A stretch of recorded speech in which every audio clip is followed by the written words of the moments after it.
Halo, selamat bertemu kembali ya di perkuliahan kita di minggu kedua ini ya, mata kuliah algoritma dan pemrograman. Di minggu kemarin, di minggu pertama kita sudah sedikit bicara tentang eh, apa itu algoritma dan kemudian bagaimana cara kita membedakan sebuah algoritma. Mungkin masih ada yang ingat apa itu algoritma? Ya, ya, bahwa urutan langkah-langkah yang sistematis yang kita gunakan untuk dapat menyelesaikan sebuah permasalahan. Jadi intinya bagaimana kita bisa menyelesaikan sebuah permasalahan yang ada dengan menggunakan pendekatan yang bersifat komputer seperti itu. Nah, cara berpikir komputer itu kemudian diterjemahkan dalam bentuk algoritma. Untuk pertemuan kita hari ini, kita akan melihat lebih jauh terkait dengan eh, beberapa hal yang ada di dalam algoritma itu sendiri. Ya, oke. Nah, di slide ini dikatakan terkait dengan logika. Jadi ketika kita akan menyelesaikan sebuah permasalahan, ya, itu mau tidak mau itu pasti berhubungan dengan logika. Jadi hal-hal yang bisa kita selesaikan itu sebaiknya dengan menggunakan pendekatan-pendekatan yang bisa diterima oleh akal atau bisa dinalar lah seperti itu. Jadi penjelasan yang ada itu masuk akal dan bisa diterima oleh kita seperti itu. Kemudian yang kedua, di dalam penyelesaian masalah itu juga ada istilahnya penalaran. Jadi salah satu cara kita menghubungkan antara satu permasalahan yang satu dengan yang lain atau solusi yang satu dengan solusi yang lain sehingga tujuan itu bisa tercapai. Itu adalah salah satu bentuk penalaran. Sebagai contoh misalkan gini, misalkan kita mau diberikan sebuah buah-buahan katakanlah, contohnya pepaya misalkan gitu ya. Nah, kita mau makan pepaya itu. Artinya ketika kita lihat pepaya itu masih masih dalam bentuk udah matang katakanlah ya seperti itu, tapi dia masih ada kulitnya, maka secara otomatis kita akan berpikir, oke, kulitnya ini harus dikupas. Dikupas nanti akan menggunakan apa? Butuh alat untuk mengupasnya. Oke, berarti kita butuh pisau. Kita cari pisaunya. Seperti itu. Nah, proses proses bagaimana kita memikirkan atau mencari solusi untuk bisa menyelesaikan itu, menghubung-hubungkan antara satu alat dengan alat lain, menghubungkan sebuah solusi dengan solusi yang lain sehingga tercapailah tujuan kita untuk bisa mengupas pepaya tadi, itu adalah sebuah proses penalaran yang selalu digunakan ketika kita akan menyelesaikan sebuah permasalahan. Nah, kemudian yang ketiga itu adalah cara pemikiran. Jadi bagaimana pengetahuan yang ada, bagaimana informasi yang sudah ada dari sebelumnya itu kita gunakan apakah benar apa tidak gitu loh untuk menyelesaikan masalah itu. Itu kita mikirkan. Misalkan contoh gini, kita diberikan sebuah sendok, ada sendok di situ. Tadi pepaya belum dikupas kulitnya. Apakah dengan menggunakan sendok kita bisa melakukan atau bisa mengupas kulit? Ya kalau jawabannya ya ya bisa dikupas. Tapi apakah itu masuk akal untuk bisa digunakan sebagai solusi untuk bisa mengupas kulit kulit mangga atau kulit pepaya tadi? Nah, kebenaran-kebenaran yang digunakan untuk bisa menyelesaikan masalah itu ada di dalam langkah-langkah ataupun proses-proses untuk menyelesaikan sebuah permasalahan. Seperti itu.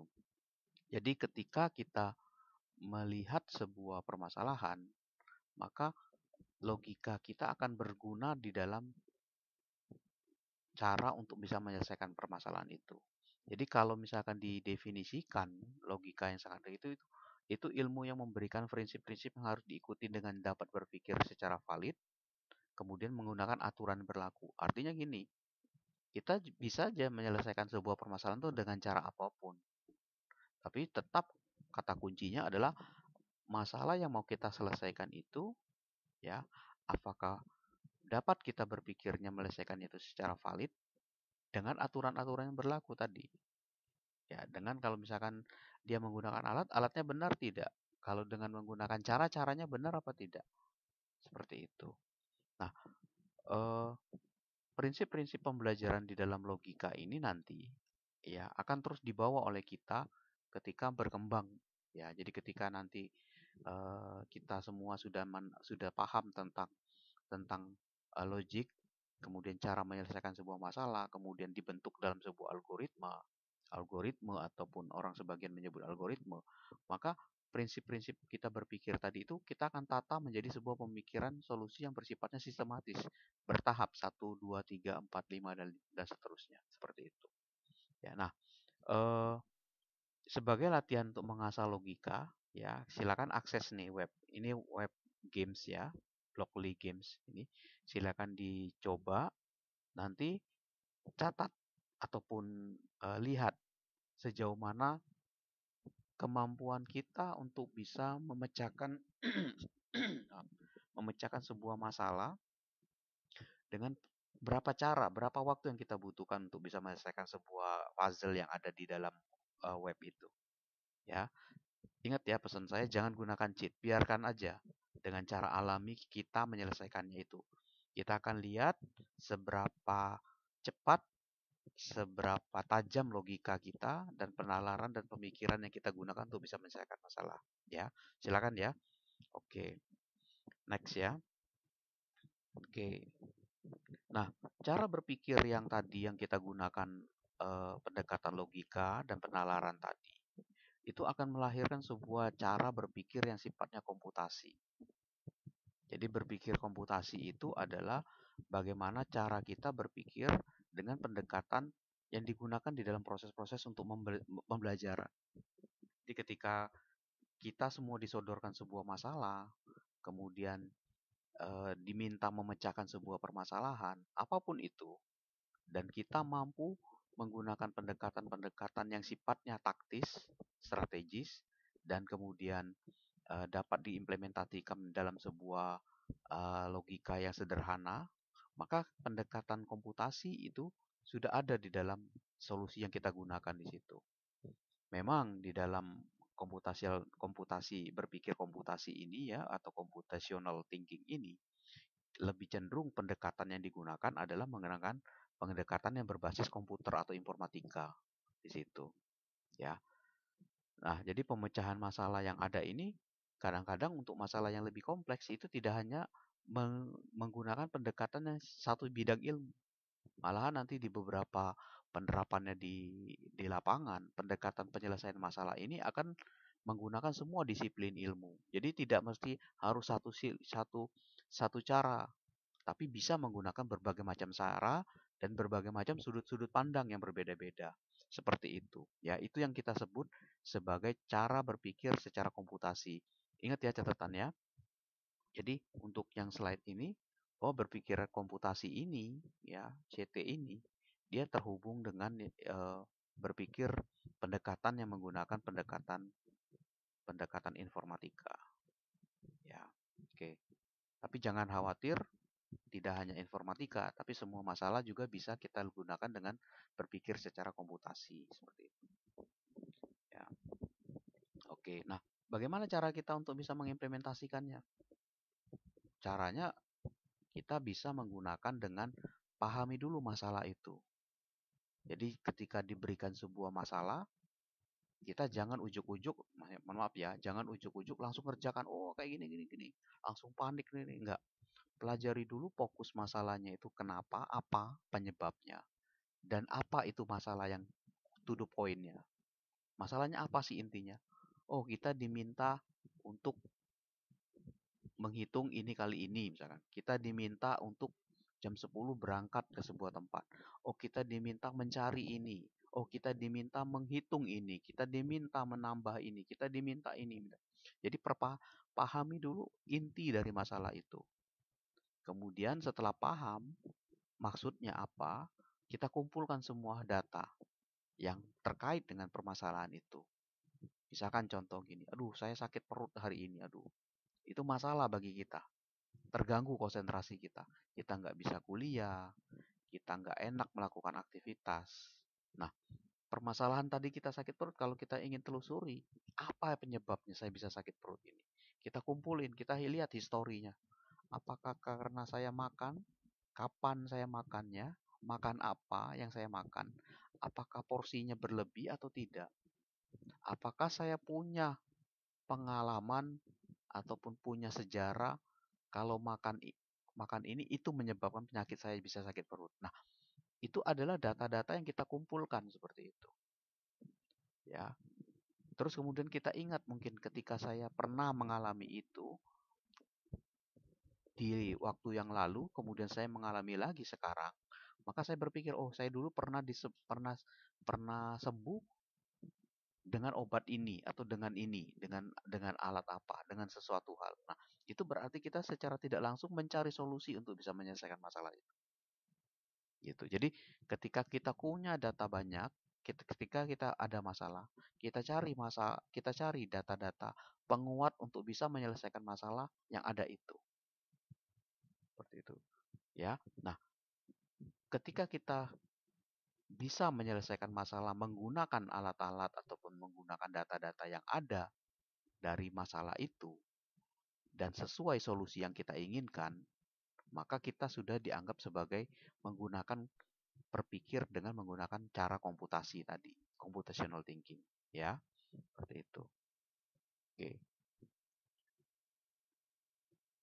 Nah, di dalam eh, metode berpikir komputasi ini, ya, selanjutnya berkembang ketika kita pakai kalau kita mau menulis coding. Ya, saya nggak mau bicara yang berat-berat dulu tentang coding.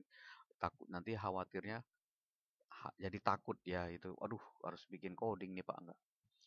Tapi yakinlah bahwa seorang programmer yang sudah jago, ya siapapun itu, kalian misalkan yang ada di kelas ini sudah jago, itu tetap ketika menulis program itu, sebelumnya jauh sebelum mulai melakukan coding itu, berpikir dulu solusi yang akan digunakan, memahami dulu masalah yang ada.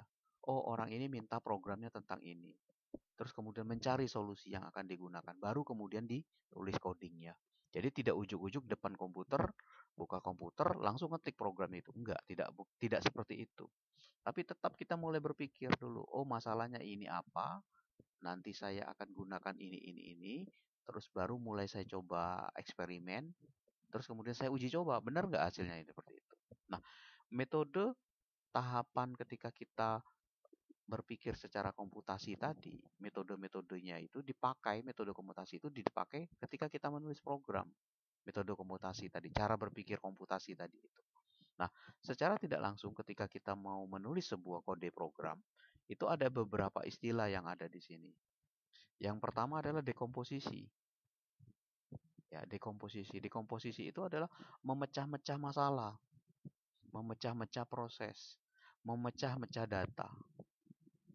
Ya, contoh tadi itu, misalkan contoh gini, saya tadi sakit perut nih, aduh Pak, saya sakit perut banget ini Pak, saya kayaknya nggak bisa kuliah full nih Pak, izin nih Pak, mau apa ke belakang, mau izin dulu nih Pak, periksa dulu nih. Nah, ketika kita memiliki masalah sakit perut tadi, secara tidak langsung kita akan ingin mencari solusi kan, bagaimana cara memecahkan biar saya tidak sakit perut. Oke, satu-satu kita mulai berpikir, aduh saya jangan-jangan salah makan ini. Oke, satu indikasi yang penyebab kita sakit perut, saya salah makan. Dua, cari lagi, oh makanan saya itu kan nggak kuat dengan pedas ya. Kalau makanannya dikasih terlalu banyak sambal, itu akan menyebabkan saya sakit perut. Oke, dua.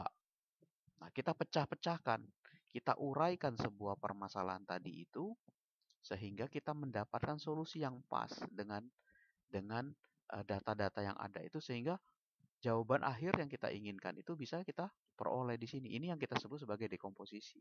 Jadi bagian-bagian yang besar tadi kita potong-potong menjadi kecil. Ya, contoh misalkan gini.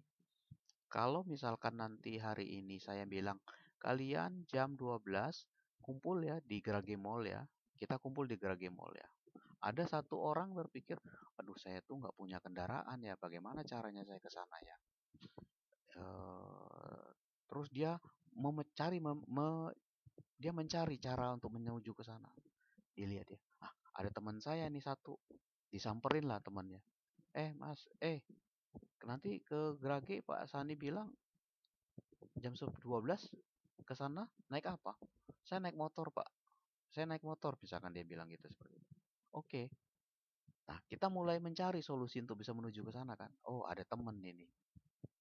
Dia naik motor. Saya bertanya, apakah kosong? Apakah boleh saya numpang ataukah seperti apa? Nah, proses memecah masalah yang kompleks tadi untuk menuju ke sana itu kita uraikan satu-satu seperti itu untuk menuju ke sana. Itu yang pertama ya, dekomposisi. Kemudian yang kedua adalah yang disebut sebagai pattern recognition. Ya, beberapa permasalahan yang ada itu ketika kita mau pecahkan itu terkadang ada pekerjaan-pekerjaan itu yang sifatnya rutin berulang kali dan akan menciptakan, kalau dia rutin akan menciptakan pola. Contoh misalkan gini, kita kan setiap hari bangun ya pagi ya, mungkin beberapa dari kita ada yang bangun jam 5, ada yang bangun jam 4, bangun jam 6, bangun jam 7. Setiap hari rutin kita bangun jam segitu. Nah, secara tidak langsung kegiatan kita bangun pagi tadi di jam yang tadi hampir sama di setiap hari itu membentuk pola, pattern. Nah, pattern-pattern itu tadi, pola-pola tadi itu bisa digunakan ketika kita mau menyelesaikan sebuah masalah. Ada pekerjaan-pekerjaan yang berulang yang bisa kita lakukan. Misalkan contoh gini tadi, saya kalau misalkan tidak makan di jam 12, waduh, tidak makan siang, waduh, saya akan kelaparan ini. Berarti saya harus makan dulu ketika mau melakukan sebuah kegiatan. Atau ketika ada kegiatan di siang, harus makan siang dulu nih, kalau enggak ini. Nah, solusi penyebab tadi saya akan tidak kuat menyelesaikan sebuah kegiatan kalau saya tidak makan siang, itu kan membentuk pola nantinya. Oh, saya ingat, oh saya belum makan ini. Berarti makan dulu deh, baru saya ngikutin kegiatan seperti itu. Nah, jadi kemampuan kita untuk melihat persamaan atau bahkan perbedaan pola tren dan keteraturan, adanya keteraturan di dalam data, itu dapat kita gunakan untuk membuat solusi ataupun prediksi ataupun menyajikan data seperti apa. Nah, jadi dari dekomposisi, kemudian pattern, kemudian akan melahirkan sebuah abstraksi. Ya, ini agak apa istilahnya itu agak abstrak ya kalau abstraksi ini ya. Jadi cara-cara kita mengidentifikasi hal-hal yang bisa dilakukan untuk bisa membuat keteraturan itu, intinya seperti itu. Mungkin nantilah saya sampaikan ini lebih detail seperti itu. Tapi intinya adalah ketika kita menggunakan cara berpikir komputasi di slide sebelumnya ya. Nah, ini jadi ketika kita menggunakan komputasi thinking itu dipakai di dalam seorang programmer untuk menulis program, maka pekerjaan programmer itu sebenarnya bagaimana mengurai masalah itu menjadi bagian-bagian kecil, kemudian menggunakan konsep pola yang sering berulang di dalam kegiatan itu, kemudian disajikan dalam bentuk yang sifatnya lebih abstraktif, sehingga menghasilkan sebuah algoritma yang bisa digunakan. Ya, yang digunakan untuk apa? Sebagai petunjuk untuk memecahkan masalah. Seperti itu. Jadi, 4 hal ini yang menjadi konsep dasar ketika kita nanti belajar pemrograman. Tapi nanti dulu ini ya. Nanti dulu seperti itu. Jadi, tahapannya seperti ini ya. Kalau misalkan kita mau tulis ya. Jadi kalau saya misalkan tadi, ini saya hapus dulu. Oke. Nah, misalkan ini. Jadi kalau misalkan nanti di sini, oke. Jadi kalau saya misalkan punya masalah yang ada di sini, ini ujungnya ini saya harus cari solusinya. Nah, solusi yang saya gunakan ini nanti ada seperti ini. Ini saya bisa gunakan algoritma ya, yang isinya ada komputer cara berpikir, ada proses, ada juga looping, perulangan, ya pola solusi dan segala macam. Jadi ketika saya mencari solusi cara untuk bisa menyelesaikan masalah ini secara tidak langsung dengan pendekatan computational thinking, saya sudah menerapkan konsep algoritma di dalamnya. Apalagi masalah yang ada tadi saya gunakan pendekatan informatika di dalamnya. maka akan menghasilkan sebuah algoritma yang nanti bisa dipakai oleh kita untuk bikin program. Seperti itu. Ya.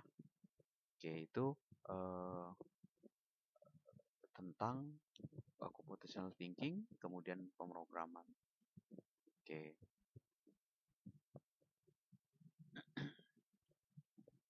Nah, yang selanjutnya saya ingin menyampaikan terkait dengan bagaimana cara proses kita memecahkan masalah kayak tadi itu ya. Jadi saya punya masalah nih. Nah, terus saya mau dapat solusinya seperti apa? Solusinya seperti apa? Dari sini nih. Ya. Nah, proses pemecahan masalah untuk bisa mendapatkan solusi ini dia melalui tahapan yang ini. Ya, jadi melalui tahapan yang ada ini nih. Dari input dulu, apapun yang digunakan tadi. Ingat ya tadi itu ketika kita punya masalah, kita mencari masalah yang ada ini, data-datanya apa yang menjadi inputan untuk bisa digunakan. Kemudian masalah inputan tadi itu digunakan sebagai dasar untuk diprosesnya berikutnya. Oh, misalkan tadi masalahnya tadi saya lapar, Pak. Saya tuh lapar, Pak. Oke, masalahnya lapar. Inputannya berarti untuk bisa memproses agar dia tidak lapar, berarti saya butuh makanan, saya butuh minuman. Nah, itu menjadi input terhadap proses untuk bisa dia tidak lapar nantinya di sini. Sama, saya sakit nih, aduh Pak, saya demam Pak, ini. Dicek suhunya 37 derajat lebih, terus menggigil dan segala macam. Artinya proses itu masalah dia sakit tadi, demam tadi, ingin diselesaikan sehingga dia tidak demam. Maka inputan yang menjadi bahan untuk biar dia tidak demam tadi, salah satu inputnya adalah obat. Kita cari obat yang pas untuk menghilangkan, meredakan demam tadi. Diproseslah oleh tubuh kita sehingga menghasilkan sebuah output yang sesuai dengan yang kita inginkan, tidak demam. Kalau kasusnya tidak lapar, dimasukkanlah makanan ke dalam tubuh kita sehingga menjadi sebuah energi baru sehingga kita tidak kelaparan. Jadi sebuah proses komputerisasi, sebuah proses pembangunan komputer, aplikasi itu pasti melalui sebuah input, kemudian diproses inputnya itu, kemudian akan menghasilkan sebuah output. Contoh misalkan ini agak matematis ya, tapi matematis sederhana. Hitung dan tampilkan harga apel. Hitung dan tampilkan harga apelnya. Kalau jumlah dalam kilogram dan harganya per kilogram. Ya. Nah, input proses output ini tadi, kalau kita gambarkan dengan masalah yang seperti ini tadi. Masalahnya adalah coba hitung dan tampilkan harga apel. Kalau diketahui jumlah itu kilogram dan harganya per kilogram. Nah, jumlah itu quantity itu menjadi input. Kemudian price itu adalah harga per kilogramnya. Jadi kalau saya ingin beli sejumlah quantity tertentu, maka saya bisa hitung berapa yang harus saya bayar dan harganya berapa yang nanti akan tampil. Dengan cara gimana? Inputnya adalah quantity, berapapun nilainya. Kita nggak bicara nilainya 3, 4, nggak Pak. Kita nggak bicara di dalam transaksi algoritma ini, ya. Di dalam proses algoritma ini, inputnya harus 3 Pak, enggak. Harus 7 Pak, ini enggak. Sama seperti quantity, tapi sifatnya umum. Jadi kita ingin quantity berapapun juga yang menjadi bahan input ini, dan harga yang kita tetapkan berapa per kilogramnya, ketika nanti diproses dengan cara ini, quantity dikali dengan harga, itu akan mendapatkan sebuah harga jualnya, harga belinya berapa. Muncullah di sini price ini dicetak. Jadi jawaban tampilkanlah harga ini adalah ini, sedangkan hitung itu adalah prosesnya. Ini prosesnya. Seperti itu. Oke, mudah-mudahan bisa dipahami nih, ya. Jadi kalau misalkan kita contohnya menghitung dan menampilkan harga pembelian apel, maka yang harus kita ketahui itu adalah jumlah kuantitas apel yang kita beli itu berapa. Itu menjadi input. Kemudian kalau kita sudah tahu jumlah berapa banyak orang beli, Maka berikutnya adalah kita harus tahu harganya berapa per kilonya. Ya, kita nggak perlu tahu jumlahnya jumlahnya itu sekian, Pak. Nggak perlu tahu. Tapi yang kita perlu tahu adalah apa yang akan memberikan pengaruh terhadap proses itu. Contohnya dalam hal ini adalah quantity. Begitu juga kalau mau tahu harganya berapa, maka kita harus tahu dulu harga per kilonya, satuannya, harga per satuan, dan seterusnya. Nanti pada saat berlanjut di pertemuan selanjutnya, input-input ini ya, input-input yang ini akan menjadi sebuah nickname yang kita sebut sebagai variabel. Ya, jadi nantinya itu ke depan pada saat di materi selanjutnya, input ini yang quantity, price ini akan menjadi sebuah variabel. Ya, nah variabel-variabel apa pertanyaannya? Yang mempengaruhi proses untuk menghitung dan menampilkan harga apel. Seperti itu. Ya, oke. Mudah-mudahan bisa dipahami nih. Sampai sini dulu. Silakan kalau ada pertanyaan ya nanti bisa disampaikan di grup diskusi kita. Ya, kalau ada hal-hal yang mau ditanyakan. Oke.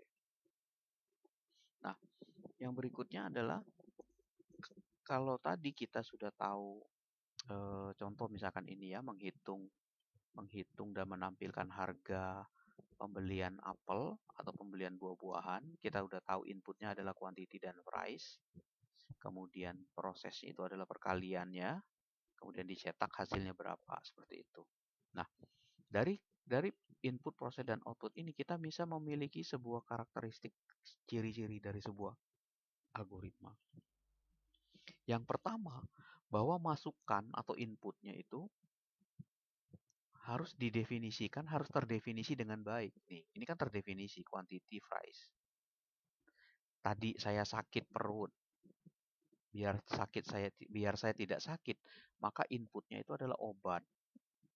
Nah, obatnya tidak sembarang obat yang dipakai untuk sakit perut.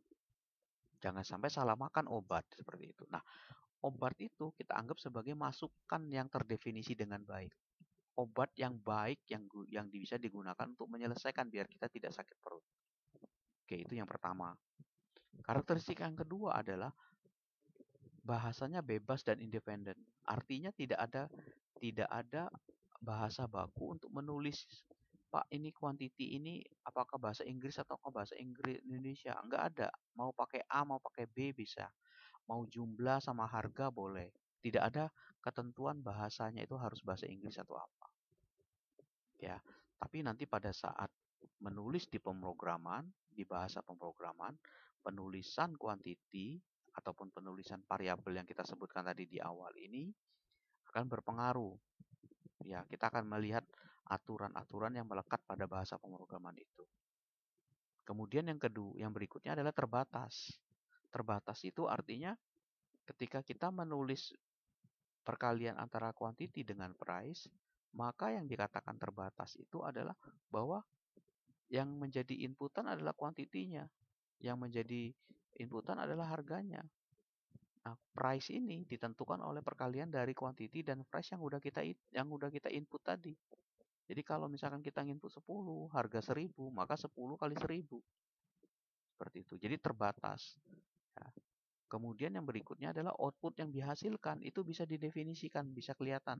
Oh, outputnya itu adalah akan dicetak ataupun akan ditampilkan harga yang berapa yang harus saya bayar kalau saya membeli sejumlah mangga ataupun sejumlah kuantitas buah-buahan dan harganya kita tahu seperti itu. Kemudian jelas dan tidak meragukan. Prosesnya ini harus tahu untuk mendapatkan berapa biaya yang harus dikeluarkan untuk pembelian mangga, kita harus tahu kan, harus jelas kan, dan tidak ragu bahwa berapa Anda beli, harga per kilonya sudah tahu, ya udah tinggal dikali. Seperti itu, jelas dan tidak meragukan.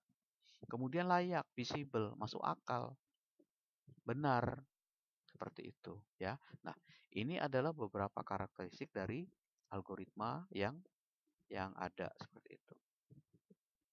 Oke, nah ini saya punya contoh misalkan di sini.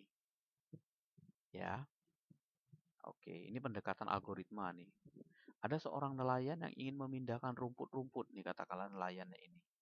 Dia ingin memindahkan rumput, ini nelayan ya, memindahkan rumput yang ini, kambing, ya, dari satu tempat, katakanlah A, pindah ke tempat B, misalnya di sini.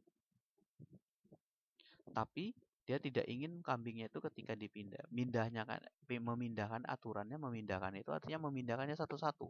Kapasitas perahu ini hanya bisa dua penumpang dan barang yang dibawa. Apakah kambing, apakah tanaman tadi. Dan kita tidak bisa meninggalkan, misalkan gini, tidak ingin kambingnya dimakan serigala ketika ditinggal. Dan rumput-rumputnya juga dimakan oleh kambing ketika ditinggal, seperti itu. Jadi ketika kita melakukan proses pemindahan dari sisi kanan ke sisi kiri dengan naik perahu ini, maka benda-benda ini tadi ketika dipindahkan itu jangan sampai saling dimakan oleh yang cocok. Rumput dimakan oleh kambing, serigala dimakan nanti kambing kan dimakan serigala, seperti itu. Nah, bagaimana cara kita memindahkannya? Apa dulu nih yang mau kita tarik? Seperti itu. Satu misalkan. Ya, kita ambil rumput dulu nih, rumput dulu kita pindahkan satu-satu. Kalau kita memindahkan rumputnya naik ke dili, dibawa ke sini, dipindahin ke sini rumputnya. Kambing tertinggal di sini, berdua sama rumput ini, maka otomatis akan dimakan ini. Seperti itu. Ya. Nah, caranya gimana? Caranya. Ya, bisa jadi caranya macam-macam. Ada cara coba-coba, oh ini pindahin dulu Pak, ini. Ya. Nah, bisa jadi seperti ini caranya. Saya pindahkan dulu kambingnya nih, saya bawa ke perahu. Saya bawa nih ke sini. Kambing tinggal di sini nih. Di sini harusnya nggak ada serigala ya. Saya pindahkan kambingnya di sini. Ini kambing nih. Oke. Saya balik lagi nih. Ya. Terus apa lagi nih? Saya bawalah tanamannya. Ya. Kalau saya bawa ke sini, saya tinggalin sini, rumputnya dimakan oleh kambing ini. Nah, bagaimana caranya ini? Seperti itu. Ya, proses inilah. Wah, salah nih Pak, berarti kambing. Jangan kambing dulu pindahin. Apa dulu yang harus kita pindahkan? Itu. Nah, proses memindahkan itu kita sebut sebagai step-step, tahapan-tahapan, langkah-langkah kita untuk menyelesaikan masalah. Naikkan kambing ke perahu, terus kemudian bawa perahu itu ke pulau B, katakanlah di sini. Turunkan perahunya, turunkan kambingnya, balik lagi ke sini, ambil rumputnya, balik lagi ke sini dan seterusnya, misalkan seperti itu. 1, 2, 3, 4, 5 dan seterusnya. Itu merupakan algoritma. Itu. Oke, contoh lain misalkan ini. Saya punya kendaraan nih. Ini tujuan saya ke sini. Bagaimana caranya agar mobil dan pengemudi sampai tujuan? Macam-macam. Ya, macam-macam. Ya, lewat jalur ini. Misalkan dia ngambil jalur ini, tek, ketemu simpang, tek, balik sini, tek, baliknya sini. Satu, ini cara pertama. Cara kedua, lewat sini, set, lewat sini, set, set, set. Nah, habis ke sini, simpang ini, dia nggak ke atas tapi ke bawah. Just, nah ini nih, dua. Cara lain ada, silakan cari dari sini, set, set, set, set. Nah ini sampai ketemu C dan seterusnya. Pertanyaannya ada berapa cara yang bisa dipakai untuk menuju dari sini ke sini. Kalian bisa tulis sendiri ini ya, jalur yang sini. Dari sini bisa Pak, bisa. Ini 1, 2, 3, 4, 5, 6, 7, 8. Masuk sini lewat jalur ini. Ini D. Ada lagi nggak? Oh, jalur sini Pak, lewat pinggiran nih, tuh seperti ini.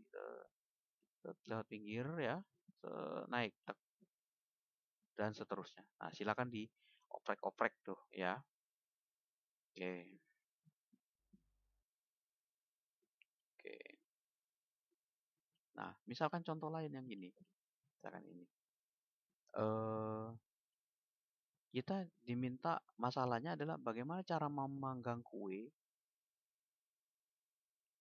Oke. Nah, kita mulai panggang kue. Panaskan dulu dengan asumsi ya, kuenya sudah ada, tinggal pertanyaan itu manggang kuenya saja, manggang kuenya, bukan bikin kuenya seperti itu. Oke, kita mulai dulu. Kita jangan lupa panaskan ovennya, katakanlah sampai suhunya sekian. Persiapkan pancinya, jangan sampai lupa nih pancinya. Kemudian kocok mentega dengan gula, kocok. Kemudian campur dengan tepung terigu, gula, dan esen vanila. Masukkan adonan ke dalam panci tadi. Jadi diminta pancinya dipasang, terus dimasukkan lagi bahannya itu. Kemudian kalau sudah selesai, panci selesai, masukkan dalam oven. Selesai prosesnya. Kita tinggal tunggu hasilnya jadi apa enggak nih kuenya. Seperti itu. Ya, seperti itu. Oke. Nah, sama seperti ini juga. Oke, perhatikan ya.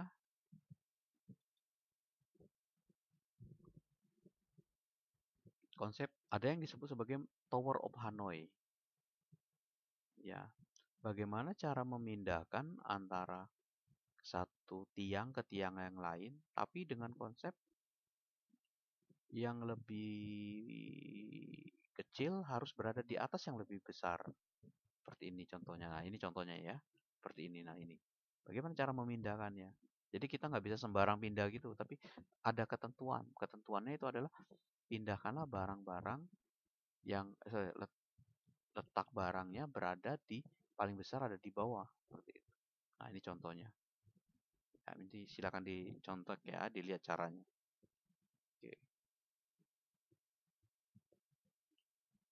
Nah, pertanyaan berikutnya adalah, Pak, kalau kita belajar algoritma ini nanti implementasinya bagaimana, Pak? Ada 3 cara yang bisa dipakai. Jadi nanti ketika kita belajar algoritma ini bisa 3 cara, mau terserah cara mana yang mau dipakai. Cara pertama adalah dengan menggunakan kalimat. Nah, contoh yang kalimat ini. Nah, ini kalimat ini. Mulai 1, 2, panaskan ini, 3 ini, 4 ini. Bagaimana cara masak Indomie? Oke, beli Indominya 1. Kemudian ambil panci, bersihkan, isi air, kemudian letakkan di atas kompor dan kompornya hidupkan apinya. Kemudian tunggu air sampai mendidih, masukkan mie instan ke dalamnya, tunggu berapa menit nih, 5 menit, 6 menit, dan seterusnya. Itu menggunakan notasi kalimat. Ada nggak contoh di sini? Nah, ini contohnya pakai kalimat tuh. Nih. Tadi itu ya, contohnya ya, yang tadi itu. Yang kedua adalah dengan menggunakan flowchart. Nah, flowchart itu ini contohnya. Nih, ini flowchart ini. Oke. Ini contoh algoritma untuk menghitung luas sebuah persegi panjang. Kita ingat rumusnya itu panjang kali lebar. Ini input ini. Kalau panjang kali lebar, berarti kan kita harus tahu panjangnya berapa, lebarnya berapa, nanti disimpan di luas.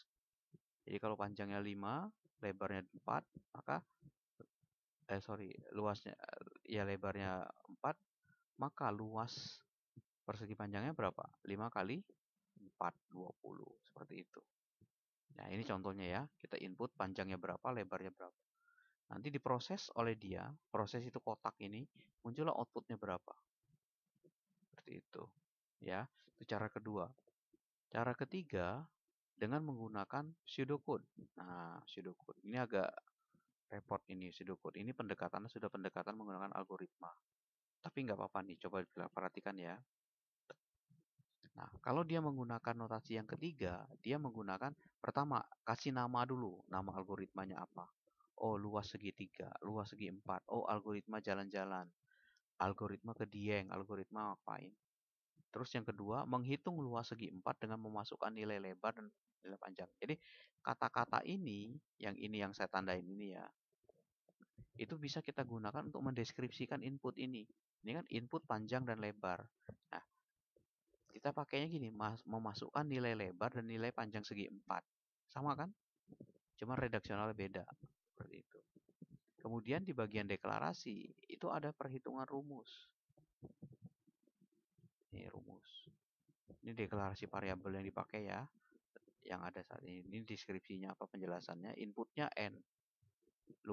Inputnya ini. Luas. Inputnya itu luas harusnya. Luas, ini ya.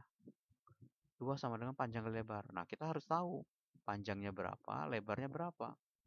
Baru nanti bisa diinput di sini. Nah, ini yang Kita sebut sebagai panjang kali lebar ini outputnya. Nanti outputnya akan dicetak sini. Setelah dia, oh ternyata 5 kali 4, 20 Pak. Udah muncul baru bisa cetak. Seperti itu. Ya. Oke. Nah, nanti terakhir ketika kita mau menulis algoritma nanti deh ini ya, mungkin nanti ketika kita pakai teks ya.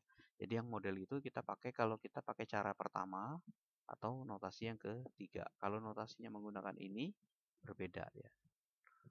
Oke, mungkin dari saya terkait dengan penjelasan pertemuan kedua ini tentang algoritma dan beberapa penjelasan sederhana tentang notasi-notasi algoritma. Nah, kita akan ketemu di pertemuan berikutnya itu terkait dengan penggunaan flowchart ya. Dari saya itu aja. Terima kasih. Selamat belajar. Jika ada pertanyaan silakan didiskusikan, diketik di WA group ya. Oke, terima kasih. Selamat siang.